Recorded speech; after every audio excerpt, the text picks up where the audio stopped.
Buenas, ¿qué tal? Bienvenidos a esta clase de Biología General y Celular para Bioquímica y Farmacia. Hoy vamos a desarrollar la unidad número 4 de Metabolismo.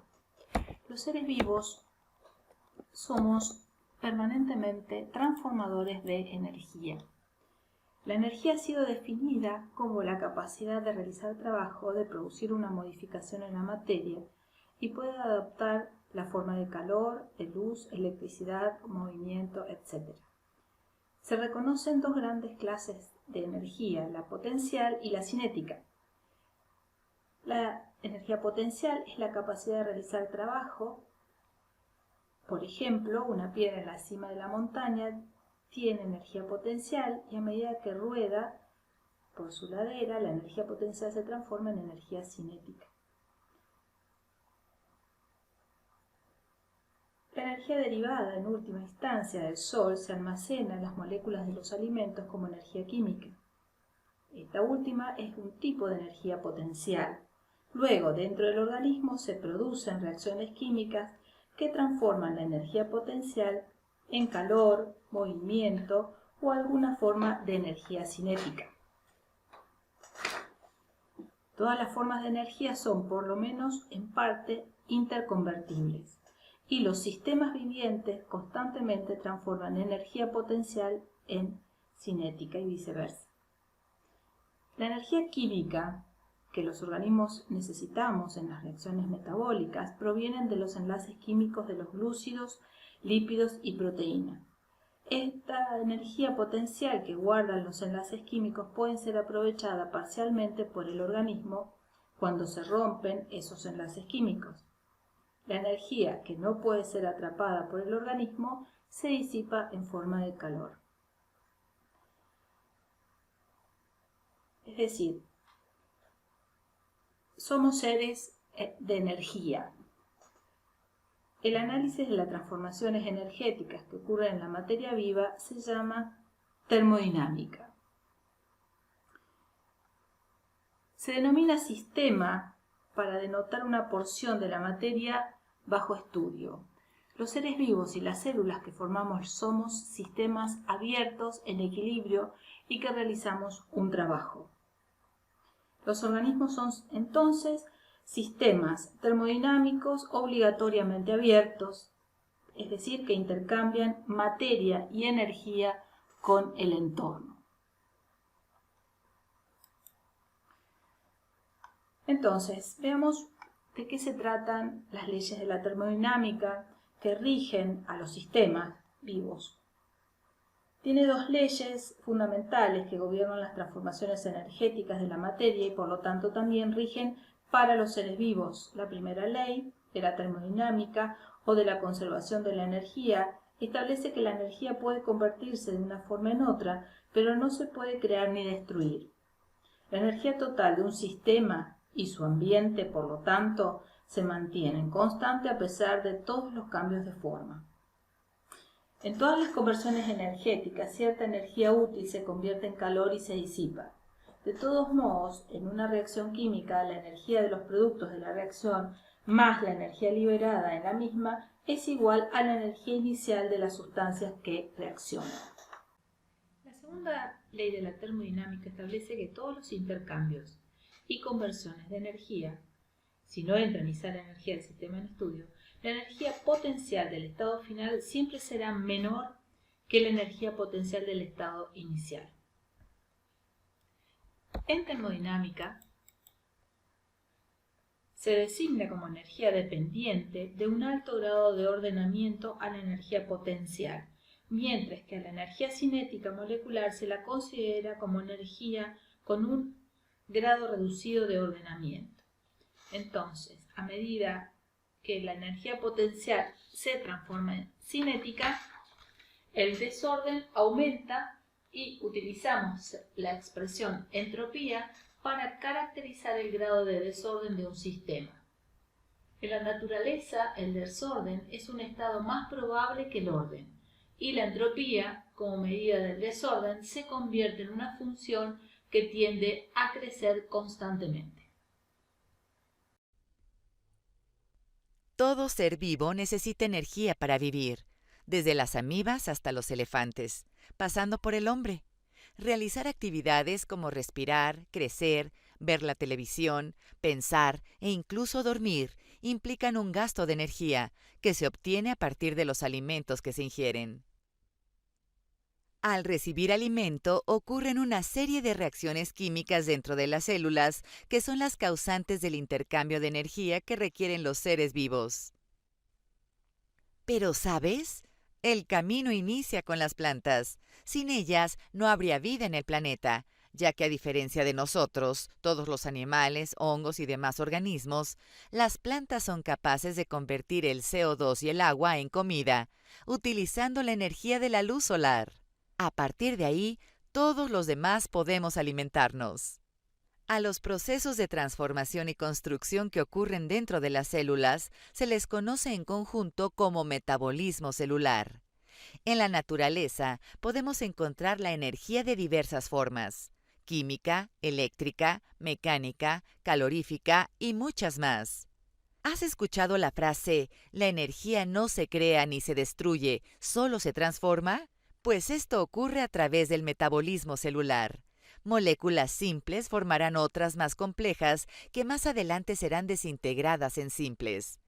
Durante el proceso, la energía almacenada en los enlaces químicos fluye, se absorbe y se libera en forma de calor, llevando a cabo un sinfín de reacciones químicas que mantienen la vida. A las plantas, algas y algunas bacterias, por ser capaces de producir su propio alimento, se les llama organismos autótrofos, y es con ellas donde comienza la cadena metabólica que permite que el planeta funcione. Estos organismos toman el CO2 del aire y con ayuda de la luz del sol y el agua de la lluvia, lo transforman en una molécula pequeña, pero de gran valor, la glucosa. Es a partir de esta molécula de carbonos que podrán obtener la energía necesaria para realizar todas sus funciones: transportar nutrientes, respirar, defenderse contra microorganismos, crear la celulosa y todo lo que requieran. Los demás seres vivos no pueden producir glucosa y forzosamente deben obtenerla a través del alimento. Por eso se les conoce como organismos heterótrofos. Son completamente dependientes, ya sea directa o indirectamente, de los autótrofos. El metabolismo se compone de muchísimas reacciones químicas. Cuando se llevan a cabo procesos donde se forman moléculas de mayor tamaño y complejidad, se almacena energía en sus enlaces químicos. Son reacciones que por su gran consumo energético se conocen como endergónicas. Estos procesos son llamados anabólicos. Por otro lado, si el organismo requiere energía para utilizarla en sus procesos vitales, la adquiere rompiendo las moléculas grandes para formar otras más simples. Se trata ahora de procesos catabólicos, y debido a que desprenden gran cantidad de energía, se les llama reacciones exergónicas. Los procesos que conforman el metabolismo, anabólicos y catabólicos, son fotosíntesis, respiración celular, fermentación, glucólisis y quimiósmosis. Para que se lleven a cabo, es necesario que una molécula esté presente siempre: el ATP o trifosfato de adenosina. Es tan importante que se le ha llamado la moneda energética del metabolismo. Sin ella, ni se almacena ni se libera energía. Su formación y usos específicos los veremos más adelante, pero no debes olvidar que es gracias a esta molécula que nuestras células pueden llevar a cabo todas las reacciones químicas para crear alimento o desintegrarlo, y darnos la energía necesaria que nos permite realizar nuestras actividades.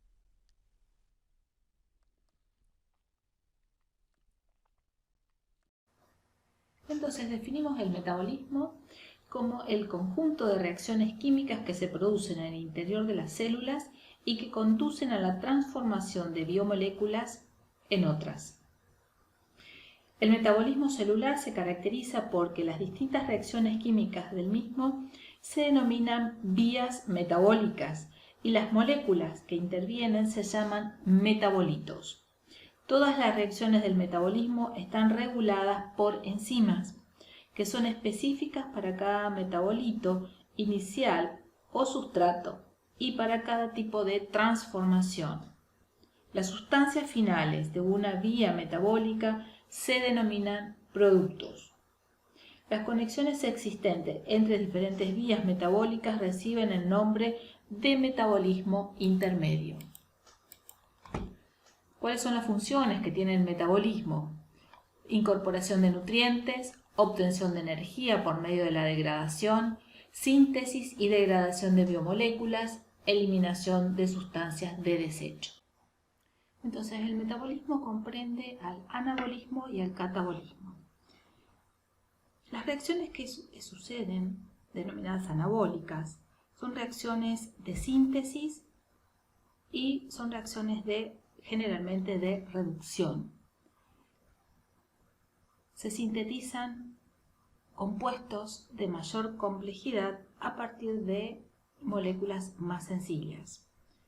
En este proceso anabólico se consume energía en forma de ATP. Al consumirse energía se dice que las reacciones son endergónicas. En cambio, las reacciones catabólicas se caracterizan porque son de degradación, son oxidativas generalmente, se degradan los compuestos más complejos en moléculas más sencillas, se libera energía la cual se conserva en forma de adenosín trifosfato, ATP, y se dice que son reacciones exergónicas porque liberan energía. El metabolismo en estas reacciones catabólicas supone la oxidación, con lo cual se liberan electrones. Por el contrario, en el anabolismo frecuentemente consiste en la reducción y la toma de electrones. Estos electrones son transportados desde las reacciones catabólicas de oxidación hasta las reacciones anabólicas de reducción, donde intervienen coenzimas transportadoras de estos electrones, que pueden ser el NAD o el FAT, que llevan electrones de un punto a otro de la célula, de modo que se obtiene la energía y se conserva en la molécula de ATP para ser utilizado luego en otra reacción. Cuando una de estas coenzimas se encuentra cargada de electrones en estado oxidativo, se dice que tiene poder reductor, puesto que al liberarse de los electrones podrá reduce a otros compuestos en las reacciones metabólicas, quedándose ellos liberados de los electrones y oxidados. El anabolismo, los procesos no son espontáneos al tener que suministrarle energía, delta G. Por el contrario, las reacciones catabólicas son procesos espontáneos, ya que liberan energía. Durante las reacciones químicas en la célula, los procesos catabólicos y anabólicos están enlazados unos con otros porque son procesos de óxido-reducción y son procesos endergónicos y exergónicos. Las células siempre están en una autodestrucción, degradación y en una autorregeneración, o sea, procesos de síntesis. Todas estas reacciones químicas están catalizadas por enzimas y además están ordenadas en forma secuencial definida, y esta secuencia de reacciones se las denomina vías metabólicas. Las vías metabólicas pueden ser lineales, como en este caso. Tenemos un sustrato, enzima 1 da un metabolito intermedio, la enzima 2 actúa sobre el metabolito intermedio, produce otro metabolito intermedio C, Sobre este metabolito C interviene una enzima 3 que va a dar origen a un producto final. Pero también tenemos ciclos metabólicos. Son ciclos. Entrada de un sustrato y salida de un producto, y todos los metabolitos intermedios forman un ciclo. Entonces, cuando hablamos de metabolismo, hablamos de materia y hablamos de energía. Si hablamos de materia, podemos también hacer una nueva observación respecto de este tema. Si la fuente de carbono es el dióxido de carbono o carbono inorgánico, se habla de metabolismo autotrófico. Si la fuente es la propia materia orgánica, formas más o menos reducidas de carbono como metano, glucosa, grasas, es decir, carbono orgánico, hablamos de metabolismo heterotrófico. Dependiendo de la energía, si los fotosintéticos utilizan la energía solar y los quimiosintéticos, si la energía que utilizan es la desprendida de las reacciones químicas. Muchas son las moléculas que intervienen en una vía metabólica. Vamos a considerar los nombres y dar algunos ejemplos. Los metabolitos pueden ser la glucosa, ácidos grasos, las enzimas, descarboxilasas, hidrogenasas, los nucleótidos como NAT, FAT, NAT-fosfato, las moléculas enlaces ricos en energía, el ATP o la CoA, las moléculas ambientales o sustratos como oxígeno, agua, dióxido de carbono. Las formas de energía de la célula pueden ser energía química, ATP y otros, potencial de reducción, moléculas que tienen la capacidad de dar electrones a otras oxidadas que lo reciben, potencial electroquímico, diferencias de pH o de concentración osmótica y de carga separada por iones a ambos lados de la membrana plasmática. La clave de la bioenergética es el acoplamiento energético, es decir, el uso de un proceso exergónico para llevar a cabo un proceso endergónico. El adenosintrifosfato transfiere la energía liberada por la ruptura de las uniones químicas en los procesos exergónicos hacia las reacciones endergónicas, es decir, las reacciones que consumen energía. El ATP, entonces, actúa como una molécula energética, al ser capaz de almacenar y ceder energía gracias a sus dos enlaces éster-fosfóricos que son capaces de almacenar cada uno de ellos 7, kilocalorías mol. Se dice que el ATP es la moneda energética de la célula, pues representa la manera de tener almacenado un tipo de energía de pronto uso. En ocasiones son utilizadas para el mismo fin otros nucleótidos como el GTP, el UTP, el CTP. La síntesis de ATP tiene dos rutas, dos vías. Una es la fosforilación en el transporte de electrones. Mediante enzimas del grupo ATPasa existen en las crestas de las mitocondrias en un proceso denominado fosforilación oxidativa o en los tilacoides de los cloroplastos en un proceso denominado fotofosforilación. Y otra forma de formarse el ATP es la fosforilación a nivel sustrato, que es la síntesis del ATP gracias a la energía que se libera de una biomolécula al romperse uno de sus enlaces ricos en energía. Ocurre en algunas reacciones del ciclo de Krebs. Las enzimas que regulan estos procesos se denominan quinasas. Entonces, veamos un poquito cómo es el balance energético. El balance energético está entonces relacionado al ATP y al metabolito oxidado. El balance puede ser positivo si se obtiene ATP a través de una vía o una ruta metabólica, como puede ser la glucólisis. Y el balance negativo, es decir, cuando se gasta ATP, se da en una ruta anabólica, por ejemplo, durante la síntesis de proteínas.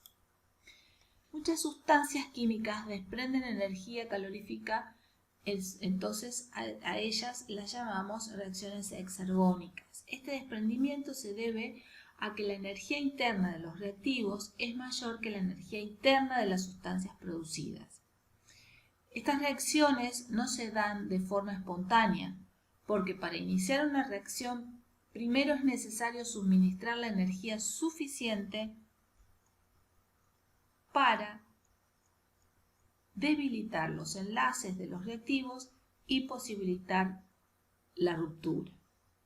Es decir, en una ecuación química nosotros tenemos los reactivos que van a dar productos. Pero para que esto suceda es necesario entregar energía. Para acelerar una reacción química hay dos soluciones. Una es calentar los reactivos y otra es añadir un catalizador. Sabemos que en los seres vivos un aumento de temperatura podría provocar la muerte.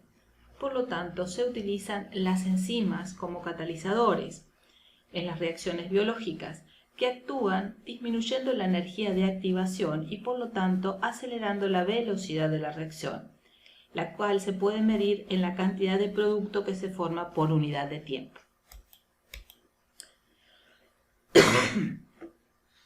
Las enzimas, entonces, exceptuando las ribosinas, son proteínas globulares solubles en agua que se difunden bien en los líquidos orgánicos y que pueden actuar a nivel intracelular, es decir, en el interior de la célula donde se han formado, o a nivel extracelular en la zona donde se segregan, como sucede en las enzimas digestivas. Entonces, las enzimas tienen propiedades y características muy particulares, y estamos hablando en términos generales. Dijimos que son catalizadores biológicos que disminuyen la energía de activación. ¿Y qué es la energía de activación? Es la energía mínima que necesitan los reactivos como para poder reaccionar. Tenemos la energía de los productos hasta un punto, tiene que aumentar la energía para que reaccionen. Esta energía de activación va a disminuir si se le coloca un catalizador biológico, en este caso enzimas. Las enzimas no cambian el signo ni la cantidad de variación de energía libre, no modifican el equilibrio de la reacción, aceleran la llegada del equilibrio y tienen la característica de que se pueden reutilizar.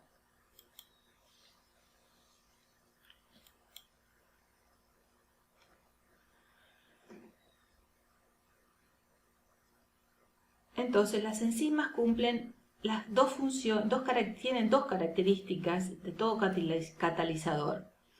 Incluso en cantidades muy pequeñas pueden acelerar la reacción. No se obtiene más producto, sino la misma cantidad en menos tiempo, y no se consumen durante la reacción biológica. Además, son muy específicas, pueden actuar en una reacción determinada sin alterar la reacción de otras. También actúan siempre a temperatura ambiente, a temperatura del ser vivo.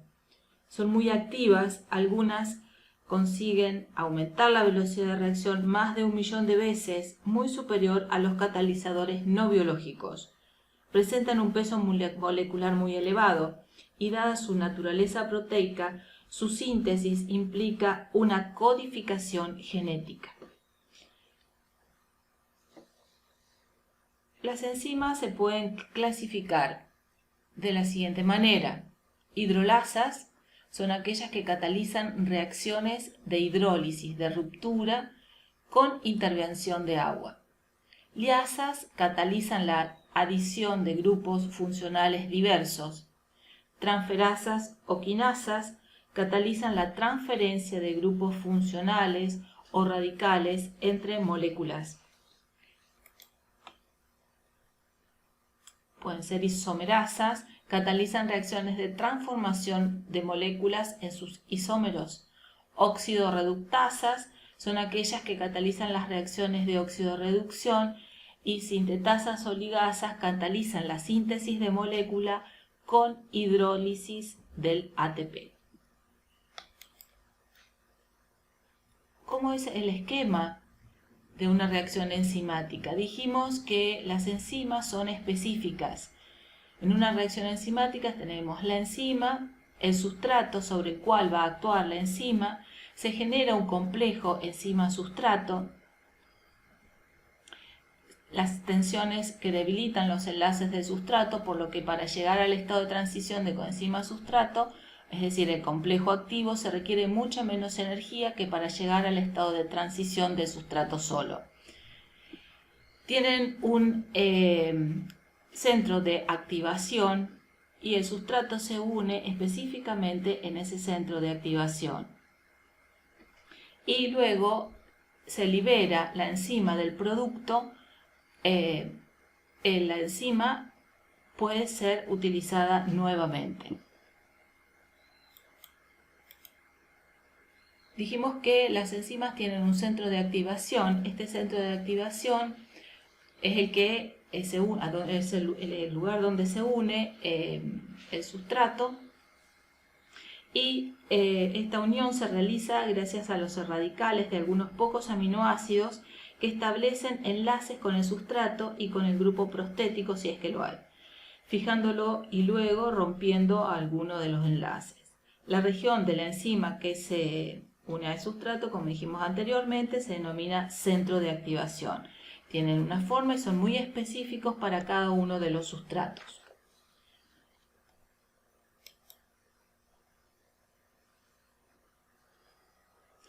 Bien, veamos ahora una parte del metabolismo que habíamos definido al catabolismo, que era la degradación enzimática mediante reacciones de oxidación de moléculas nutritivas relativamente grandes, como pueden ser glúcidos, lípidos y proteínas procedentes del medio externo o de los propios depósitos de reservas nutritivas que tenga el organismo, hasta que las pueda transformar en una serie de moléculas sencillas, como puede ser ácido acético, ácido láctico, dióxido de carbono, amoníaco o urea. El catabolismo siempre va acompañado por una liberación de energía, como ya sabemos, es ergónico, lo cual se forma esa energía, si es que es necesario, como sabemos, que es regularla y tenerla disponible para otro tipo de reacciones, como son las síntesis. La energía entonces se conserva en forma de ATP. En el caso del catabolismo, que según el aceptor final de los electrones de las reacciones, podemos tener fermentación. Cuando hablamos de fermentación, cuando la degradación de la molécula más compleja, el electrón finalmente es aceptado por una molécula orgánica. El catabolismo, denominado respiración aeróbica, es cuando la degradación de la molécula compleja, el electrón de esa final, el aceptor es el oxígeno molecular. Y otro catabolismo es la respiración anaeróbica, cuando el aceptor del electrón es una molécula inorgánica. En este caso, el hidrógeno es transferido a nitrato o sulfato o dióxido de carbono, que son reducidos respectivamente a nitrógeno molecular, ácido sulfúrico y metano. En este caso, en el caso del metano, tenemos las bacterias sulfurosas. En el caso del nitrógeno tenemos las bacterias reductoras de nitrato a nitrógeno molecular, que ese proceso es el denominado nitrificación. ¿Cuáles son las rutas metabólicas del catabolismo aeróbico? Las rutas entonces es la degradación. Dijimos que el catabolismo es la degradación el proceso de oxidación de moléculas complejas, por ejemplo, aminoácidos, glúcidos, grasas. La ruta de los aminoácidos se denomina desaminación, la de los glúcidos, glucólisis, y la de las grasas, beta-oxidación. Estas tres vías van a conducir todas a un mismo producto, que es el ácido pirúvico. El ácido pirúvico se une a la acetil-CoA, entra al ciclo de Krebs, luego a la cadena respiratoria y se obtiene energía, dióxido de carbono y agua.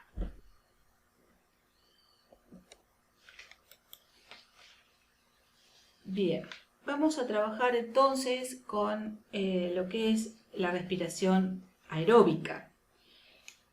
Esta respiración celular consiste en un proceso químico que requiere presencia de oxígeno, como dijimos anteriormente, para producirse, y del cual se obtienen como productos de desecho el dióxido de carbono y el agua. Las etapas constan de glucólisis, que es la formación de ácido pirúvico, y la glucólisis es la ruptura o la degradación de la glucosa hasta llegar a piruvato. Este proceso se realiza en el citoplasma de la célula que puede ser animal y o vegetal. La segunda etapa es la formación de acetil-CoA, que sucede en la matriz mitocondrial. La tercera etapa es el ciclo del ácido cítrico en la matriz mitocondrial. Y en la cuarta etapa es el transporte de electrones y la quimioósmosis con producción de ATP. Vamos a recordar que las mitocondrias son las estructuras celulares, las organelas celulares, donde se lleva a cabo la respiración aeróbica, por supuesto, en las células eucariotas. Están rodeadas por dos membranas, una externa, lisa, y una interna que se pliega hacia adentro y conforma las crestas mitocondriales. Dentro del espacio interno de la mitocondria, en torno a las crestas, existe una solución densa denominada matriz o estroma que contiene enzimas, coenzimas, agua, fosfatos y otras moléculas que intervienen en la respiración. La membrana externa de la mitocondria es permeable a la mayoría de las moléculas pequeñas, pero la interna es permeable a muy poca cantidad de sustancias que pueden atravesar por ella. Esta permeabilidad selectiva tiene una importancia crítica porque capacita a las mitocondrias para destinar la energía de la respiración para la producción de ATP. La mayoría de las enzimas del ciclo de Krebs se encuentran en la matriz mitocondrial. Las enzimas que actúan en el transporte de electrones se encuentran en las membranas de las crestas mitocondriales. En las mitocondrias, el ácido pirúvico que proviene de la glucólisis se oxida a dióxido de carbono y agua, completándose así la degradación de la glucosa. El 95% del ATP producido se genera en las mitocondrias. Son consideradas, por lo tanto, organelas muy energéticas. Recordemos también que las mitocondrias son organoides semiautónomos porque presentan ácido nucleico de tipo procariota. Entonces, la primera fase del catabolismo de los azúcares tiene lugar en el citoplasma de la célula, que es la glucólisis, lisis de la glucosa. No necesita la presencia de oxígeno. Es un proceso anaeróbico y lo realizan todas las células vivas procariontes y eucariontes. Estas son la serie de reacciones por las cuales la glucosa, por acción del ATP, se produce una fosforilación, luego se produce una isomerización y nuevamente una fosforilación con la descomposición en aldosas. cada una de estas moléculas ingresa a una oxidación, se reordena molecularmente, se deshidrata y forma el ácido pirúvico. Por acción, durante este proceso se producen 2 moléculas de ATP y una de NAD reducido.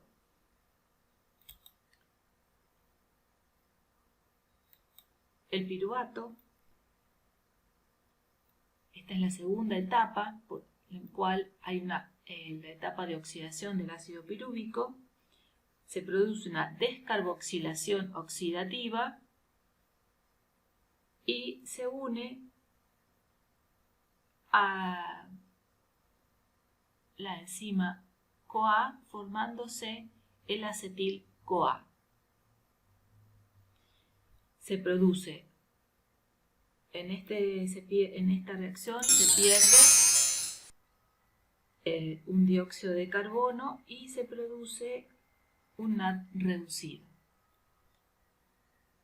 El acetil-CoA es quien va a ingresar al ciclo de Krebs. Esta reacción se hace en la mitocondria.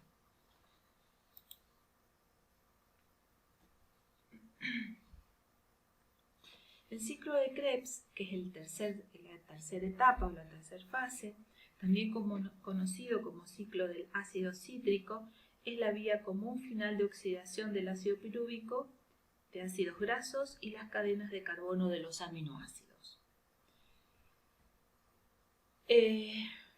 Durante este ciclo existen una serie de reacciones. La primera reacción ocurre cuando la coenzima A transfiere su grupo acetilo de 2 carbonos al compuesto de 4 carbonos, ácido oxalacético, para producir un compuesto de 6 carbonos, ácido cítrico. El ácido cítrico inicia una serie de pasos durante los cuales la molécula original se reordena y continúa oxidándose. En consecuencia, se reducen otras moléculas. El NAD pasa a NAD reducido, el FAT pasa a FAT reducido, además ocurren 2 descarboxilaciones y como resultado de esta serie de reacciones vuelve a obtenerse una molécula inicial de 4 carbonos, que es el ácido oxalacético. Luego sigue la fase del transporte de electrones, o también denominado de quimioósmosis. En este transporte, en esta etapa, se oxidan las coenzimas reducidas, el NAD reducido se convierte nuevamente en NAD oxidado y el FAT reducido se convierte en FAT oxidado. Al producirse esta reacción, los átomos de hidrógenos o electrones equivalentes son conducidos a través de la cadena respiratoria por un grupo de transportadores de electrones llamados citocromos. Los citocromos experimentan sucesivas oxidaciones y reducciones, reacciones en las cuales los electrones son transferidos de un dador de electrón a otro. En consecuencia, en esta fase final de la respiración, estos electrones de alto nivel energético descienden paso a paso hasta el bajo nivel energético del oxígeno, que es el aceptor final de la cadena de electrones, formándose finalmente agua. En este esquema vemos ampliado lo que es la cadena transportadora de electrones ubicada en la membrana de las crestas mitocondriales, y en esta cadena de transporte de electrones se establece un gradiente de protones, un gradiente electroquímico. Parte de la energía liberada como electrones pasan por la cadena transportadora de electrones, que es está formada por un complejo 1, complejo 2, 3 y 4, los que pasan por esa cadena de electrones, se utiliza para mover los protones. Los electrones de la oxidación del NAD reducido pasan a la coenzima Q, luego los del FAT también son tomados por la misma y son enviados al complejo 3. En el complejo 1 y en el complejo 3 se produce una gradiente de protones, una salida de protones que permite que haya una diferencia de concentración entre el espacio intermembranoso, que sería este espacio, y la matriz mitocondrial. Uno de los últimos descubrimientos en este proceso metabólico es el de la teoría de la quimiósmosis y la presencia de una enzima en la membrana interna de las mitocondrias denominada ATP sintetasa, que fue descubierto por Racker en el 60 y que le valió el premio Nobel. Esta proteína está formada por una unidad F1 y una unidad F0. Ambas están unidas por un tallo. Este flujo de electrones, cuando ingresan a la matriz mitocondrial, porque hay una diferencia de concentración de protones, cuando ingresan estos electrones, el flujo atraviesa la F0 y provoca que el tallo, que se conecta con las dos, gire. Se ha podido comprobar que la rotación alcanza 350 revoluciones por segundo. La ATP sintetasa produce la mayor parte de ATP y esto permite la síntesis de ATP, que se una el ADP más el fosfolino orgánico para formar el ATP. Entonces, la ATP sintetasa produce la mayor parte de ATP que nos mantiene vivos.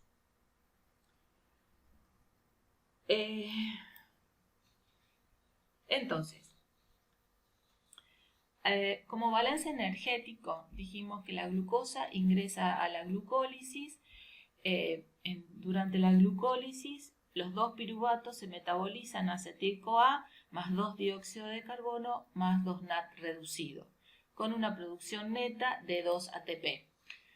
En el ciclo de ácido cítrico, el ciclo de Krebs, las 2 moléculas de acetil-CoA se metabolizan para formar 4 dióxido de carbono, 6 NAD reducido, 2 FAT reducidos, más 2 ATP. Los NAD en la cadena de transporte de electrones producen 3 ATP por molécula, un total de 10 moléculas, pueden producir 30. Y los FAT producen 2 por molécula, un total de 4. La fermentación también dijimos que también es una degradación de moléculas, es una ruta metabólica anaeróbica que no suele ir acompañada de transporte de electrones y cuyo producto oxidado final es un compuesto orgánico. Ciertas bacterias, así como algunos hongos, regularmente utilizan la fermentación como ruta anaeróbica y durante la fermentación se forman solo 2 moléculas de ATP por glucosa mediante fosforilación a nivel de sustrato durante la glucólisis. Tenemos una fermentación etílica en la cual se produce alcohol. Un ejemplo es la levadura de cerveza, Saccharomyces cerevisiae. Fermentación láctica, Lactobacillus. Fermentación acética, el producto es el acetato o el ácido acético, grupo de Acetobacter. Y fermentación butírica, ácido butírico, el grupo de Clostridium. Veamos un poquito en detalle cómo sucede la fermentación láctica.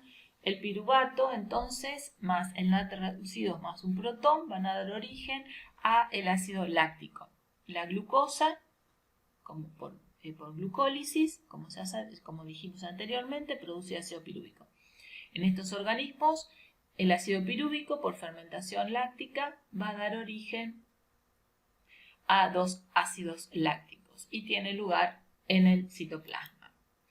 La fermentación láctica la producen las bacterias, principalmente las gram positivas, anaeróbicas, son heterótrofos, o lactobacillus. También se producen en algunos tejidos, por ejemplo en el tejido muscular o en el tejido cartilaginoso, como consecuencia de un agotamiento en el caso de los tejidos musculares. El otro tipo es la fermentación alcohólica, también tiene lugar en el hialoplasma. Luego de la glucólisis se obtiene el ácido pirúvico. Este ácido pirúvico, por descarboxilación, se produce ácido acetalaldehído y finalmente etanol. Esto lo producen levaduras, hongos. La fermentación alcohólica es la base de la aplicación para la alimentación humana, por ejemplo, en el pan, o para la producción de bebidas como cervezas y vinos. La fermentación alcohólica, un ejemplo en levaduras, estos hongos son anaerobios facultativos que presentan el efecto de Pasteur. ¿Qué significa esto? Que en presencia de oxígeno pasan a respiración. Esta es una complejidad, es un diagrama, se presenta este diagrama para que se tenga una idea, una noción de la complejidad de las vías metabólicas de una célula. Las líneas representarían las reacciones y los círculos, los reactivos y los productos. El anabolismo o proceso anabólico son un conjunto de reacciones metabólicas mediante las cuales, a partir de compuestos sencillos, se sintetizan moléculas más complejas. Mediante estas reacciones se crean nuevos enlaces, por lo que se requiere un aporte de energía que provendrá del ATP. Estos procesos biosintéticos son importantes para la vida de la célula, ya que las moléculas sintetizadas o son usadas por las células para formar sus componentes celulares y así poder crecer y renovarse. En caso de no necesitar a las moléculas, las células las almacenan para utilizarlas posteriormente.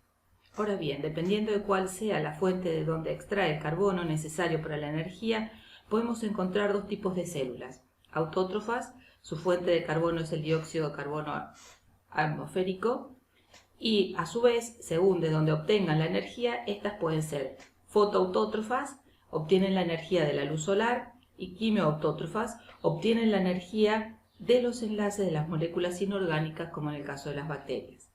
Y el otro grupo es el de los heterótrofos, que incorporan el carbono a través de moléculas orgánicas y obtienen la energía al romper los enlaces de las moléculas orgánicas.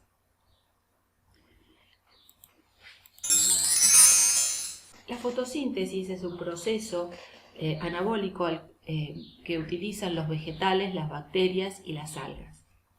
La fotosíntesis es una serie de reacciones químicas en las cuales a partir de dióxido de carbono, agua, la energía solar, enzimas, pigmentos, se obtienen glucosa más oxígeno. Este proceso se lleva adelante en las partes verdes de los vegetales, en las hojas y en los tallos verdes, en tejidos denominados parénquimas clorofilianos, las cuales poseen células que contienen los cloroplastos, y recordemos que los cloroplastos son organelas membranosas de doble membrana, que la membrana interna forma los tilacoides y las granas. La luz solar es una mezcla de ondas con diferentes longitudes de onda, y la franja del espectro electromagnético con longitud de onda entre 380 y 760 nanómetros se llama espectro visible. Incluye todos los colores del arco iris y esta es la luz que se utiliza para la vida en el planeta Tierra. Los pigmentos fotosintéticos pueden ser las clorofilas, los carotenoides y las ficobilinas. No todos los organismos fotosintetizadores tienen este tipo de clorofilas. Las clorofilas son fundamentales para fijar la energía solar. Las clorofilas pueden ser A, B, C y D y están presentes en las plantas superiores y las algas, diatomeas, algas pardas y algas rojas. Los carotenoides los podemos encontrar, por ejemplo, en las plantas superiores y en las algas. Y las ficobilinas, algas rojas, algas verde azuladas. La fotosíntesis se divide en dos fases. Las reacciones fotodependientes de la luz y las reacciones de fijación del dióxido de carbono. Ambas se llevan a cabo en el cloroplasto. Las dependientes de la luz se llevan a cabo en los tilacoides y utilizando la luz visible como fuente de energía produce un poder reductor de NAD-fosfato reducido, oxígeno y ATP. Eso sucede en esta primera etapa. En la segunda etapa, que es la de fijación del carbono, tanto en presencia como en ausencia de luz visible, se utiliza el poder reductor y la energía química producida en la fase anterior para fijar el dióxido de carbono.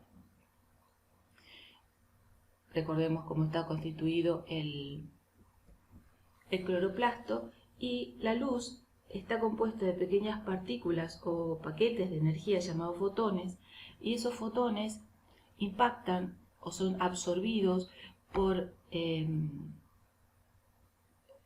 la clorofila o los pigmentos fotosintéticos, y recordemos que la energía de un fotón es inversamente proporcional a su longitud de onda. La luz con menor longitud de onda es la que tiene más energía por fotón que la luz que tiene una mayor longitud de onda.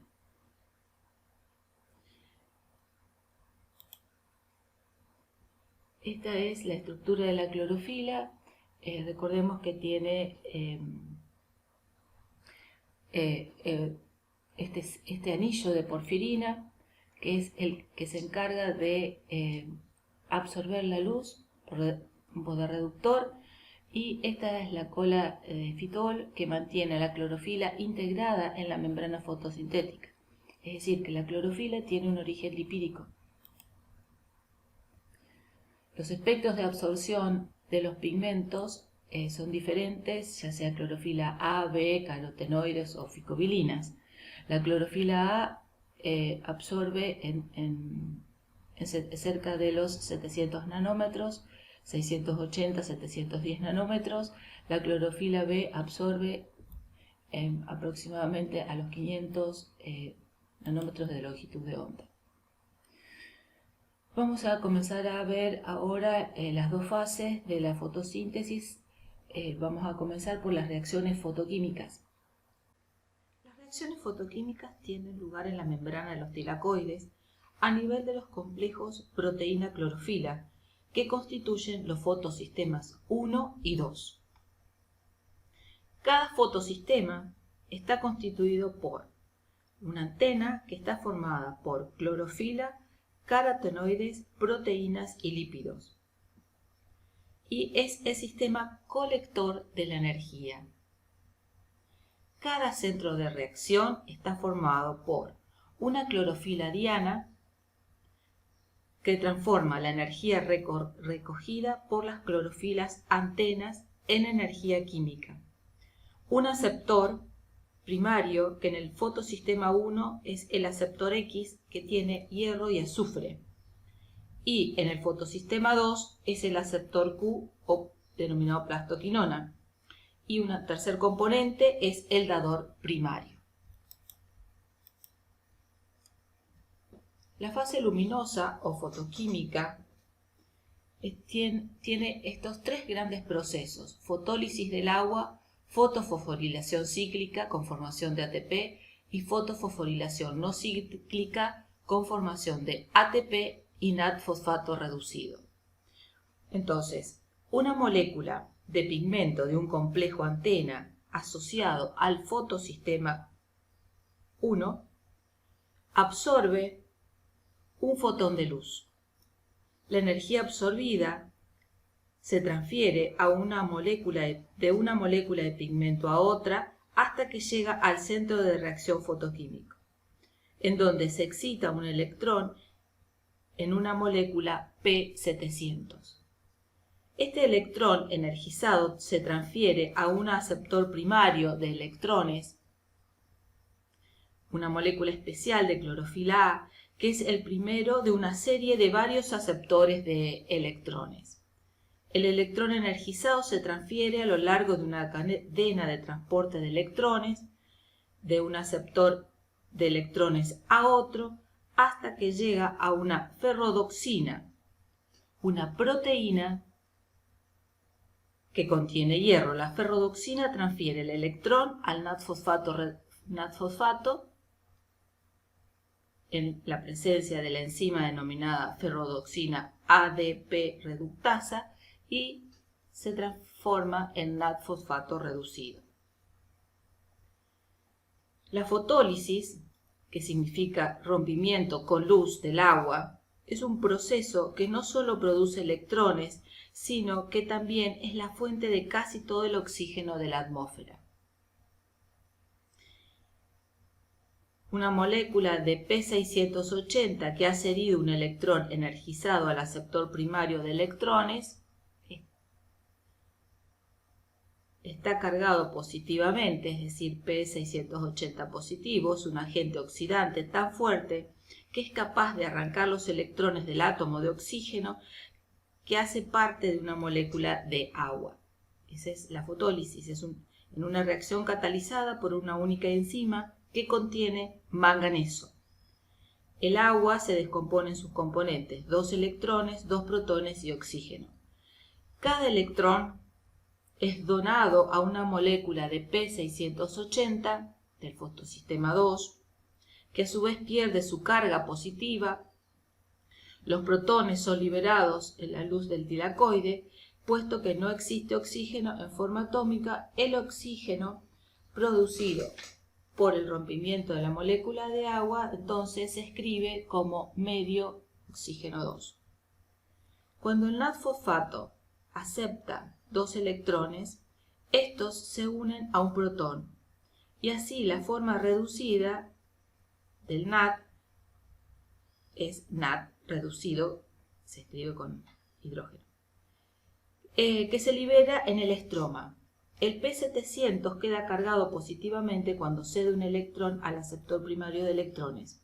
El electrón perdido se reemplaza por otro donado por el fotosistema 1. Como el fotosistema 1, el fotosistema 2 se activa cuando una molécula de pigmento en el complejo antena absorbe el fotón de energía luminosa. La energía se transfiere al centro de reacción, en donde provoca el movimiento de un electrón de una molécula P680 a un mayor nivel energético.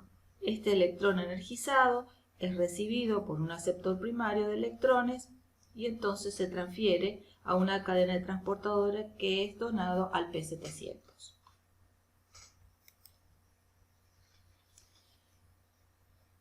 La fosforilación acíclica, que ese es el otro proceso que habíamos mencionado que sucede durante la fase luminosa o fotoquímica, de acuerdo a que los electrones se transfieren por la cadena de transportadores de electrones que conecta el fotosistema 2 con el fotosistema 1, pierden energía.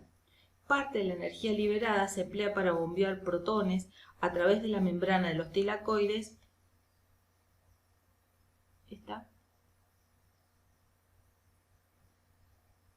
desde el estroma hacia la luz del tilacoide, produciéndose así un gradiente de protones. La energía de este gradiente de protones es aprovechada para producir ATP a partir de ADP, mediante un proceso denominado quimiósmosis. Si ustedes recuerdan, la quimiósmosis es un proceso que también sucede en la respiración aeróbica y ya lo explicamos. El ATP y el NAD-fosfato reducido, productos de las reacciones dependientes de la luz, son liberados en el estroma, en donde ambos son requeridos por reacciones de fijación del carbono.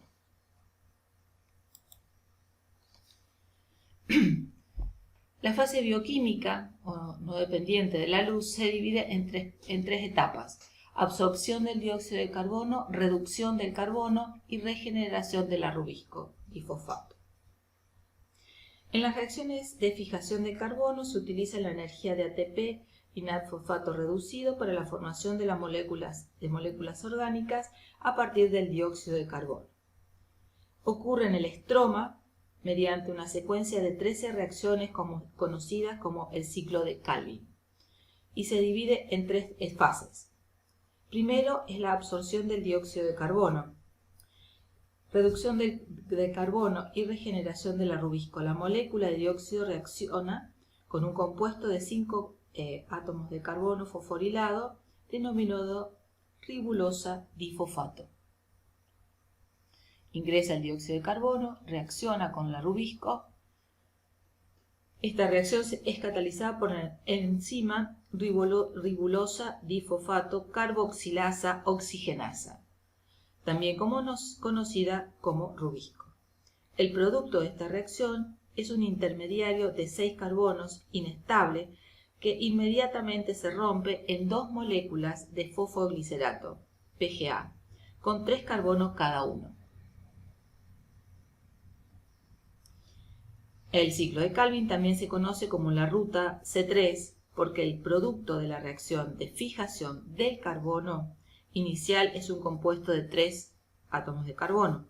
Las plantas inicialmente fijan el carbono de esta manera y estas plantas se las reconoce como C3.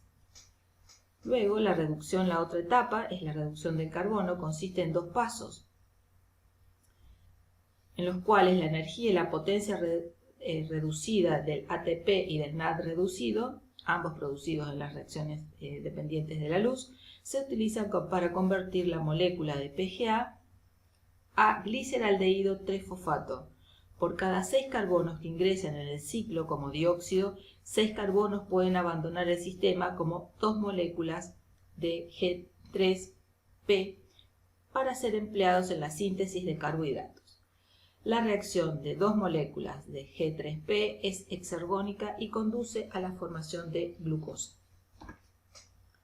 y fructosa. En algunas plantas la glucosa y la fructosa se unen para producir sacarosa. Al final de los 6 carbonos del dióxido de carbono forman parte de una molécula de una hexosa y las restantes moléculas de G3P se utilizan para sintetizar las moléculas de rubisco o ribulosa difosfato, que se pueden combinar con más moléculas de dióxido de carbono. Aquí vemos con un poquito mayor de detalle el proceso en el cual se produce la fijación del dióxido de carbono a la ribulosa difosfato por acción de la enzima ribulosa difosfato carboxilasa oxigenasa, rubisco, en el cual se produce una molécula intermedia muy inestable que junto con el agua va a dar origen a 2 moléculas de PGA, recordemos que es el fosfogliceraldehído fosfato. Este es la molécula que tiene 3 átomos de carbono cada una. Una de estas PGA va a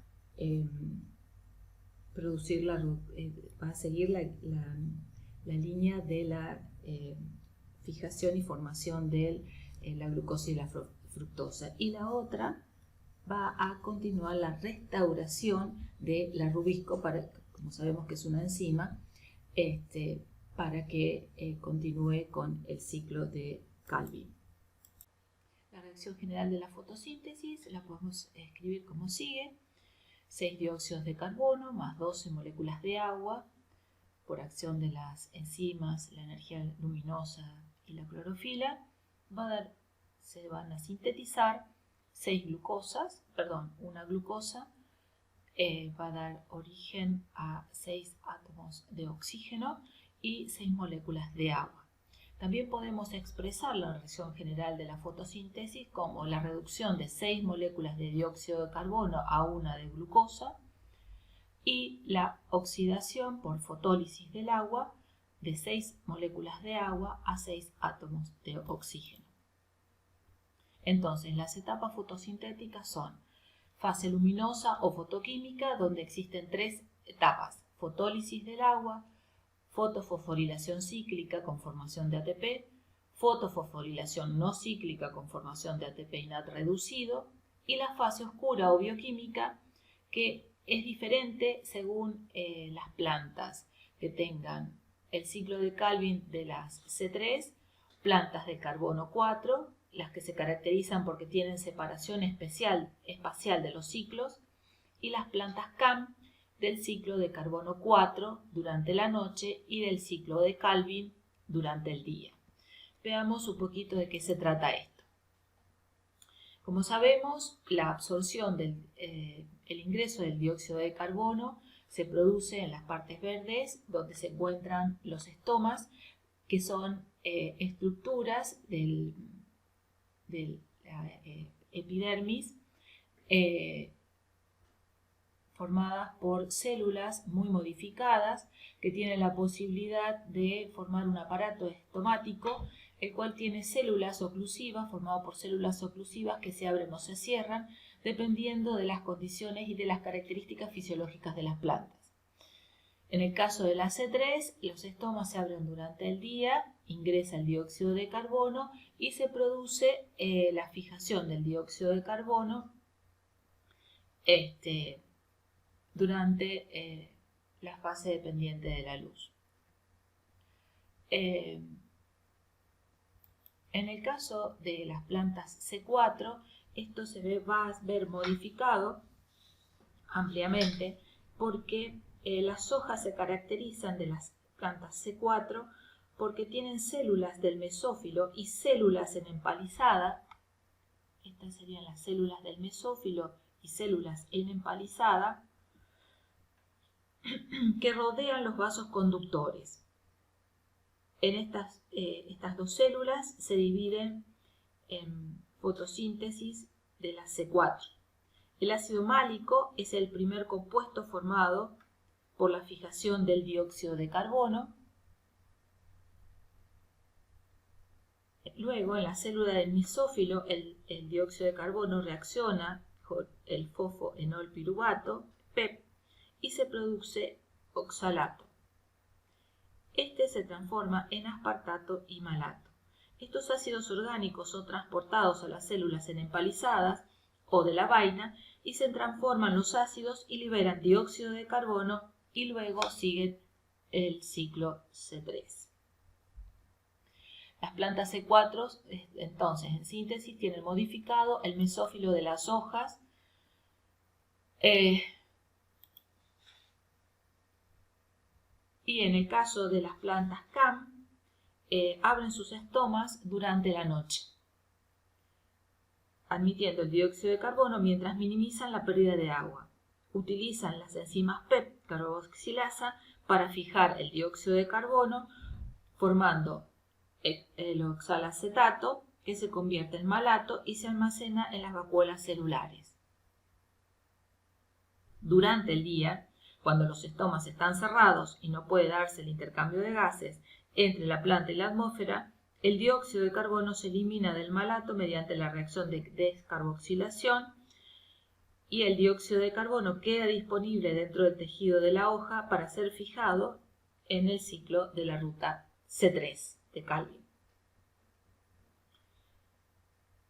Es decir, las rutas de la fotosíntesis de las CAM y de las C3 ocurren en diferentes momentos dentro de la misma célula vegetal.